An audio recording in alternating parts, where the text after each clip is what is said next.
show your employer justification for professional development.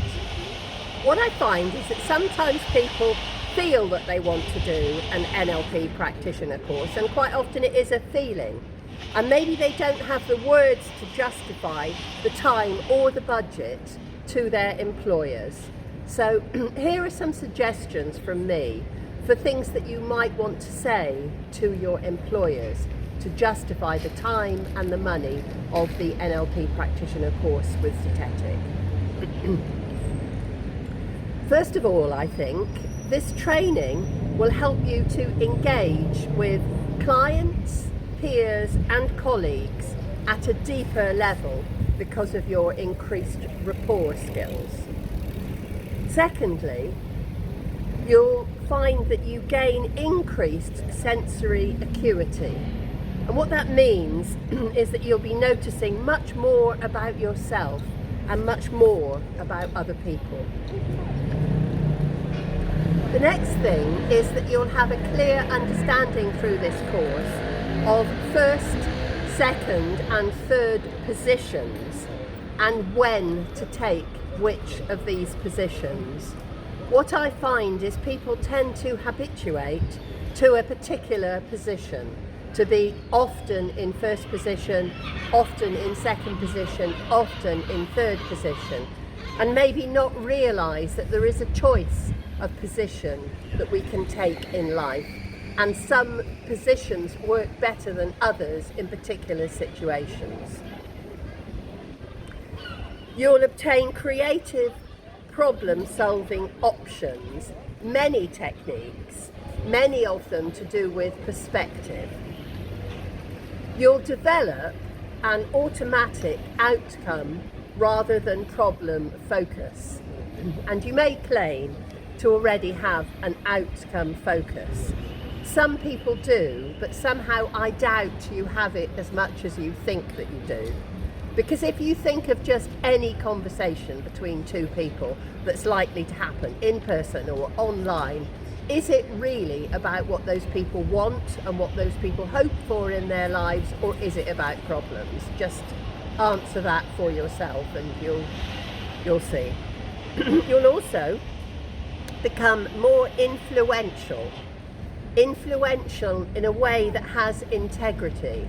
Influential because things matter to you, not because you're trying to obtain more from yourself, for yourself, but because you're trying to affect the world in a way that it becomes more as you want it to be. Which connects also to leadership skills. And by leadership skills, I'm talking about an increase in authenticity, inclusion, kindness, these kind of abilities, not force or ego. You'll also learn many coaching skills and formats. I mean many. Most coaching, training and applications originated in NLP. You'll learn about 3 movements of language. Language moves up, moves down and moves across. And very much like the first, second and third positions, we tend to habituate in the type of language that we use. So we become somebody, for example, who's always telling stories, or always talking about the big picture, or enormously interested in detail. But like the first, second and third positions, you'll end up with a choice if you study the NLP practitioner course, a choice of which direction you're taking your language in because of what it is that you want to achieve. You'll also learn when to use stories and when to not use stories. You'll also learn that we have strategies for everything that we do. We have strategies for making friends. We have strategies for having a successful life. We have strategies for getting up and getting to work in the mornings. What are these strategies? Do they work for us? And can they be improved? You'll also learn about reframing. There are many tools and techniques for reframing.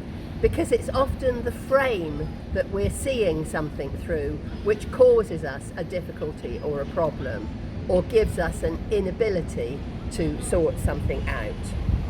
You'll learn very much about creating a good state. I think this is something that people really remember from their NLP training, is that they've learned how to create a good state for themselves. And they know that it's always possible to improve on their state by using the things that we learn. You'll learn about timelines and their uses. You can use timelines, for example, to compare future options. You can bring resources from the past to the present. There's just two more things. You'll learn about anchoring, how to use anchoring, visual, auditory or kinesthetic anchoring, so that you'll think, for example, what kind of an anchor are you for other people? When they see you, do they automatically become happy or sad or anxious? What effect do you have on others? What sort of an anchor are you for them? You'll also learn about what in NLP is called phobia and trauma work, which basically is based around techniques of association and dissociation. And you'll learn that this isn't just for use with trauma and phobia, but it's for use with all kinds of shocks and accidents that leave an imprint on us. They may only be small shocks or small accidents, but you'll learn to undo that imprint, ideally as quickly as possible after the event. You'll also obtain a recognised NLP practitioner certification. That means that you can be a member of the ANLP in the UK. That's the main association for NLP in the UK. So if you're serious about doing an NLP practitioner training and you are interested, I'm happy to look at your job situation with you and help you to justify to your employers why this course is worth the time and the money that they would pay for it.